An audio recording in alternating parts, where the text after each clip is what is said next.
over 30 years, Jo Arnone has been a community fundraiser doing auctions for worthwhile charities and all over the country. She's the original and resident auctioneer for Leather Pride Night in New York City, and that means one of the few people who got to sell my ass years ago. Exactly, thank you. I owe you 20.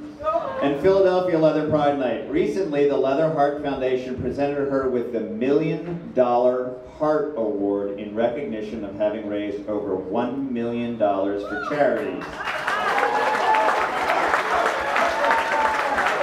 These include Brother Help Thyself, National Gay and Lesbian Task Force, National Gay and Lesbian Antiviolence Project, National Coalition on Sexual Freedom, International Antiviolence Project, Heritage of Pride, Capital Pride, the Whitman Walker Clinic, the Leather Archive, Goal, FireFLAG, EMS, and In the Life. Jo Arnone has also marched in New York Pride since 1975 and began announcing the March for Heritage of Pride from steps of the New York Public Library in 1985. In 1981, along with Dorothy Allison, Jo co-founded the Lesbian Sex Mafia in New York City. LSM is the oldest continuously running women's BDSM support and education group in the country, not to mention damn sexy. Her awards are many. Among them are Heritage of Pride's David Norrie Award for behind-the-scenes volunteerism, the Hero of Leather Pride Award, the American Brotherhood Award for Community Service, DC Eagle Community Appreciation Award, the Legend Award, Lifetime Achievement Awards from both Pantheon of Leather and the NLA, and the Mr. Marcus Hernandez Lifetime Achievement Award. It's with great pleasure we welcome to the stage Jo Arnone.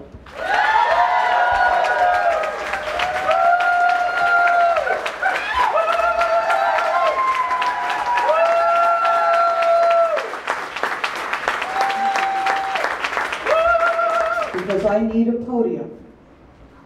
And I know by counting to 5, I will have those that always stand up to help without even asking will come up on this stage for me and get that podium. I need help. Come and help me, please. Come on, boys.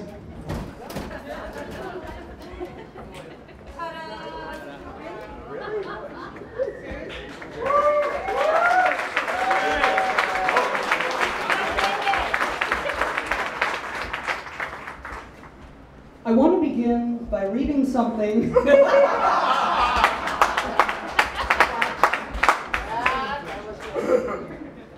which is actually not part of my endnote, but it's something I think everyone in this community needs to hear. Certainly every officer in the United States Army is forced to memorize it, and I think it's something that a lot of people in our community would benefit by hearing, knowing, and remembering. The discipline which makes the soldiers of a free country reliable in battle is not to be gained by harsh or tyrannical treatment. On the contrary, such treatment is far more likely to destroy than to make an army. It is possible to impart instruction and give commands in such a manner and such a tone of voice as to inspire in the soldier no feeling but an intense desire to obey, while the opposite manner and tone of voice cannot fail to excite strong resentment and a desire to disobey. The one mode or other of dealing with subordinates springs from the corresponding spirit in the breast of the commander. He who feels the respect which is due to others cannot fail to inspire in them respect for himself, while he who feels and hence manifests disrespect towards others, especially his subordinates, cannot fail to inspire hatred against himself. Major General John M. Schofield. is addressed to the Corps of Cadets at West Point in 1879. Take it with you and remember it.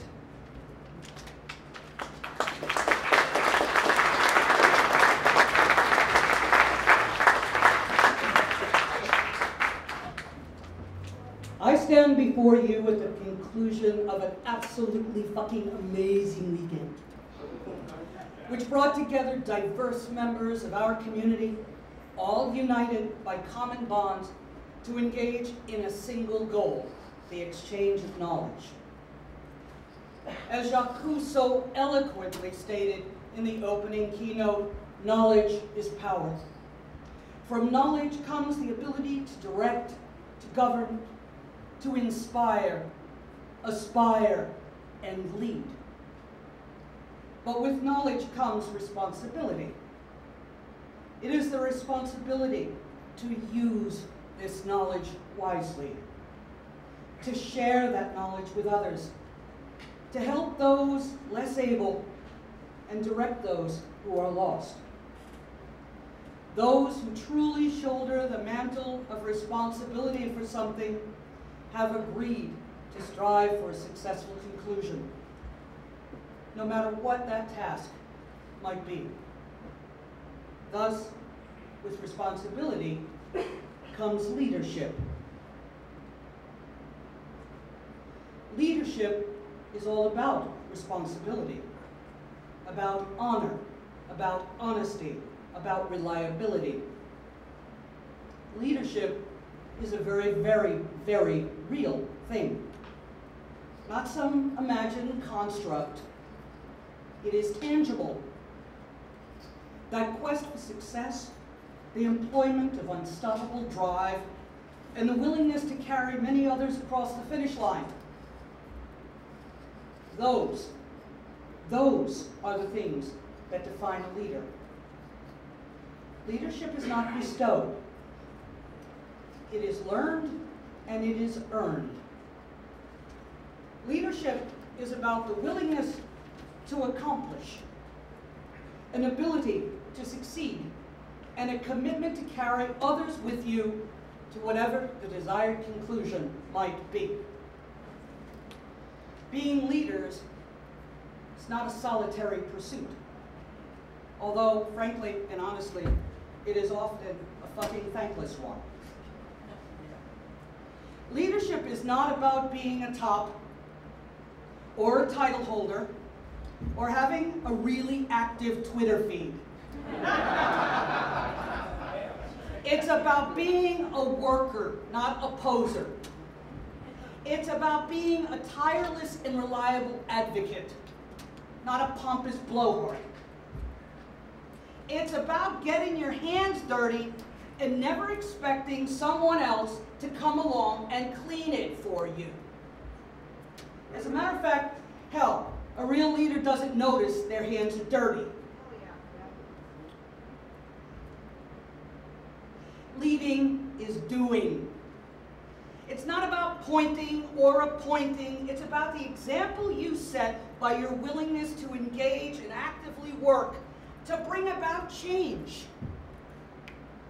And it's never, ever about taking credit for the work done by others.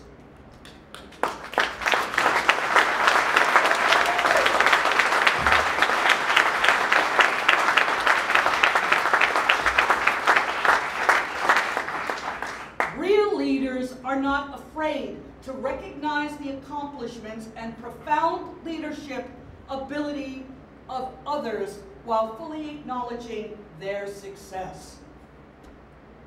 Honor to others, leaders, leadership, workers, problem solvers, shakers, doers, honesty. So let's be honest right now. For every top, dominant, master, mistress in our community that's a real leader, a worker rather than a finger pointer, for every title holder who has ever actually done anything useful with the power of the sash, there are 100 or more dedicated, hard-working, tireless leaders who proudly bear the titles boy, girl, boot black, slave, sub, pup, switch, and slut.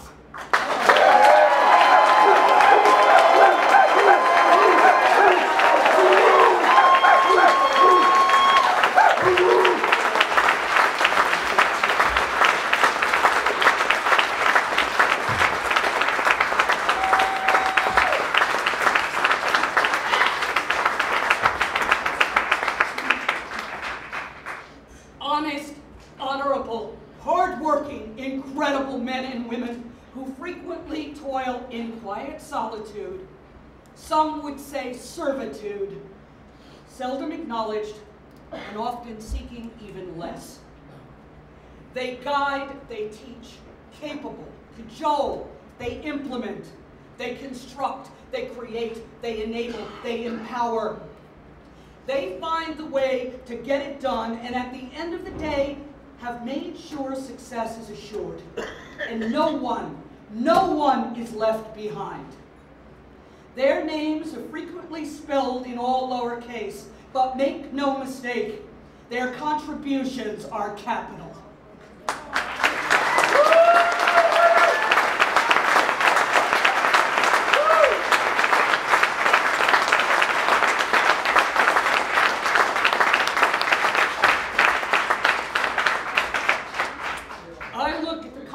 Book for this, the 18th Letter Leadership Conference, both the list of presenters and the Philly LLC committee that put it together.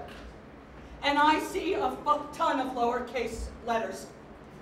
I see a buttload of other names who I know, each in their own way, flags right.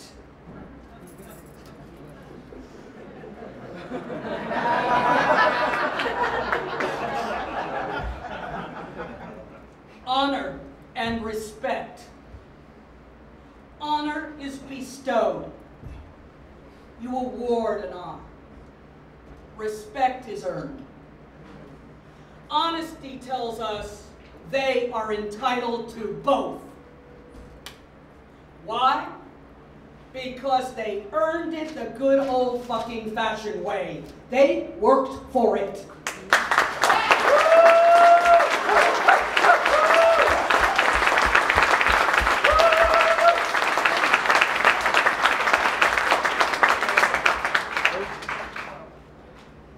What would we do without them? Better stated, what would get done without them? I'll posit you a guess. A fucking hell of a lot less than gets done now. And I will go you one better. Think of the demise of the cheery attitudes, the kind words, and the bright smiles. Imagine the attitude coming back at you if tops, mistresses, or masters were actually doing all the work. Is that really a world you want to live in? No. Woo!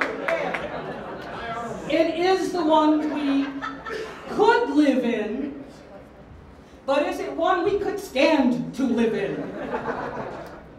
I don't think so. And how simple is it to maintain our accustomed way of life? One word: respect. It wouldn't kill anyone to acknowledge the leadership of these people, that these people willingly bring to the table, their tireless effort, their amazing contributions. A simple handshake as an equal, an acknowledgement that you noticed, or extended thanks for the benefits that their efforts bestowed on you. That's it. In every culture and in all societies that have survived and thrived, civility has endured despite class, status, and occupation.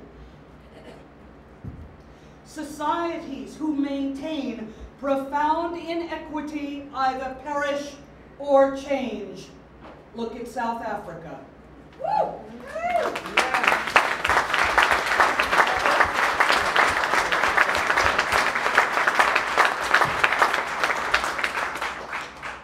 And I say to each of you, the hard-working leaders who flag right, you are entitled to our gratitude, our respect, and our community's open expression of those things.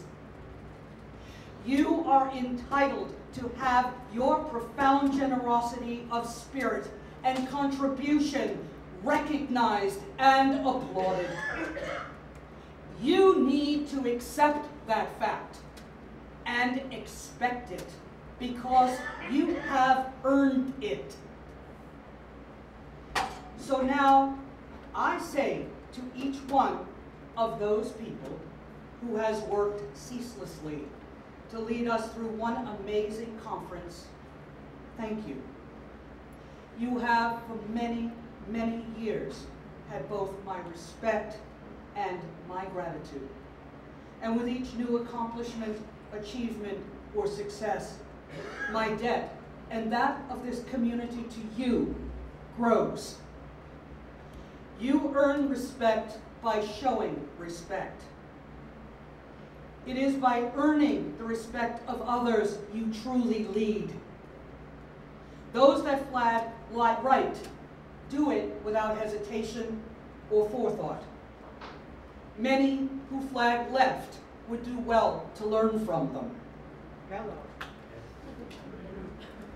Ben Zuma in the Talmud says, who is wise? The one who learns from every person.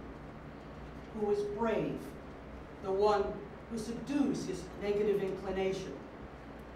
Who is rich? The one who appreciates what he has. Who is honored? The one who gives honor to others. So I ask each of you to take this one simple thing back with you, along with the great knowledge imparted and exchanged in all these amazing classes this weekend. Honor, loyalty, integrity. The precursor to all of these is simply respect. And now I ask that you put your hands together and give a round of applause to recognize the accomplishments and extend much, frequently overdue thanks to all those who tirelessly work for our community and made this event and so many others like it possible. Yes.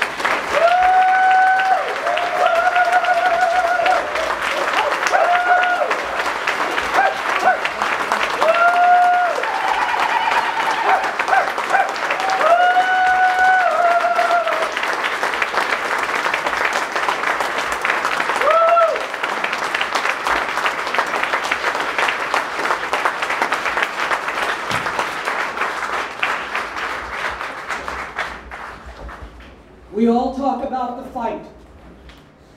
We all talk about the battle. The battle isn't over till our community is a truly civil one. Support others. And most importantly, show and expect a little respect. It won't kill you, and it won't change a single dynamic. I promise. I've treated every person here with an equal amount of respect. It hasn't hurt my fucking ego one bit. I promise. It goes a long way. Travel well, good luck, and keep working. Thanks.